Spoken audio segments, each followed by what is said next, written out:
share the room and listening and watching remotely. It's good to see all of you. And I'm going to immediately turn things over to our Executive Secretary, Rudy Prasad. Thank you, Eric. Good morning, everyone.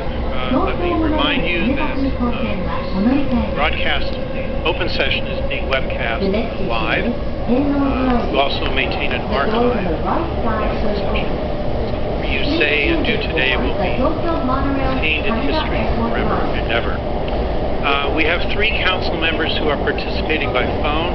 So I'd like to remind council members here to please make sure you use the microphone and turn on your mics. The only way they can hear you on the phone, and try to remember to shut them off. I think we can only have 3 open simultaneously. So, I'd like to start by doing introductions of 2 new council members who are joining us at this meeting. Let's begin with Patricia Dverka. Dr. Dverka has a Doctor of Medicine degree from the University of Pittsburgh and a Master's of Bioethics degree from the University of Pennsylvania and a Master's degree in Preventive Medicine from the University of Maryland. Her current position is Principal Researcher at the American Institutes for Research in Chapel Hill, North Carolina. But she also holds Adjunct Associate Professor positions at the University of North Carolina and the University of Maryland. Prior to these academic positions, Dr. Dverka spent almost 15 years in the pharmaceutical industry, including positions at Abbott Labs and Janssen Pharmaceutica, where she directed outcome research study. Well, thank you, Rudy. Welcome, everyone. Great to see all of you. And I really want to emphasize the point Rudy made. We work very hard at the Institute to have these open sessions of our council meetings as available to the community as possible. So that's why we stream them live, and we also record them and make them permanently available on our website, genome.gov. That includes not only the presentations themselves, but also all the various documents associated with those presentations. That includes my director's report, and for those of you who are new to council meetings, I just want to make you aware that we create a pretty comprehensive electronic resource that's routinely developed each time we put together a director's report. This is analogous to supplemental materials associated with a published paper. We give the URL, a convenient URL is shown there. The slides that I'm going to show during my director's report are also available electronically. You can get them either as the native PowerPoint file or, if you prefer, as a PDF file. When we cross-reference documents or relevant websites for a particular slide, you'll see a document number on the bottom right of that slide. Those document numbers reference materials that can be accessed or downloaded in some cases at the website, if you go to the website shown here and go to the particular document number. And all of these materials and websites and everything will be permanently archived as a historic record of this meeting. There's going to be a number of other presentations during the open session of this council meeting, and I'm going to deliberately tailor my presentation around these other presentations, so I'm not going to discuss in any detail the topics that others will cover. Immediately after my director's report, we'll be joined by my good friend and colleague, John Lorge, who's director of the National Institute of General Medical Sciences, who's here to talk not about his institute, but rather to talk about NIH's strategic plan for data science. Then after lunch, there's going to be 2 concept clearances. First, Nicole Lockhart will present a concept clearance for a Center for LC Resources and Analysis. And then Lisa Brooks will present a concept clearance for the Genomic Innovator Award.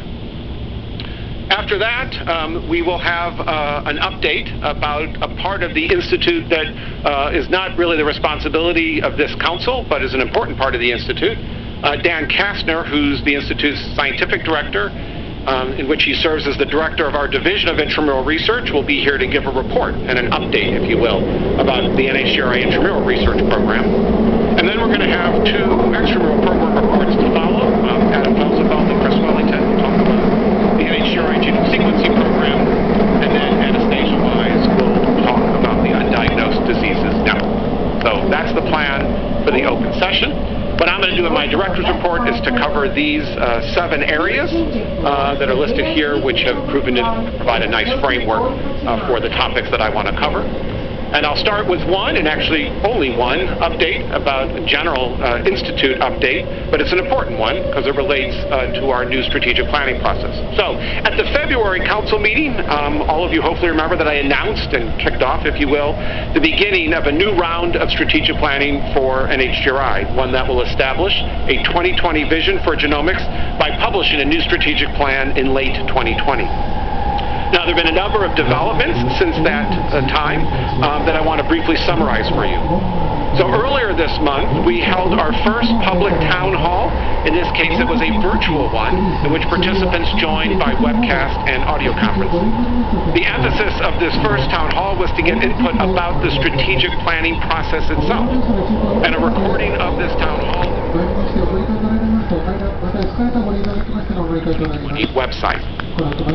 Now, there's going to actually be 2 in-person town halls over the summer that'll take place before this council meets again. One will take place in Seattle, Washington in June, and then one will take place in Palo Alto, California in July.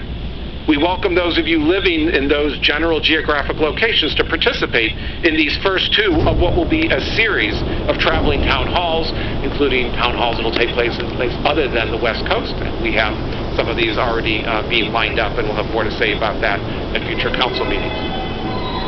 Now, details about these upcoming town halls, as well as various other past and future strategic planning events, will always be available on a dedicated news and events calendar that's also available on the Genomics 20 website. Finally, I was recently interviewed for an Illumina Genomics podcast in which I spoke about our nascent strategic planning process and how it will play out over the next couple of years. So that's the main update for NHGRI. Let me move on to NIH updates. On June 1st, coming up in a few short days, Jim Batty will be retiring as the director of the National Institute on Deafness and Other Communication Disorders, or NIDCD. Jim came to NIH came to NIH in 1983 and has served as DCD director for 20 years.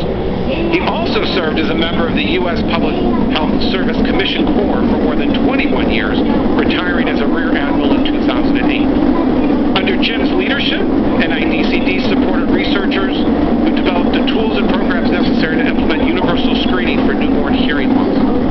Now, over the years, Jim has been an important NHGRI partner, most notably helping to provide oversight of the Center for Inherited Disease Research, or CIDR, and also the Common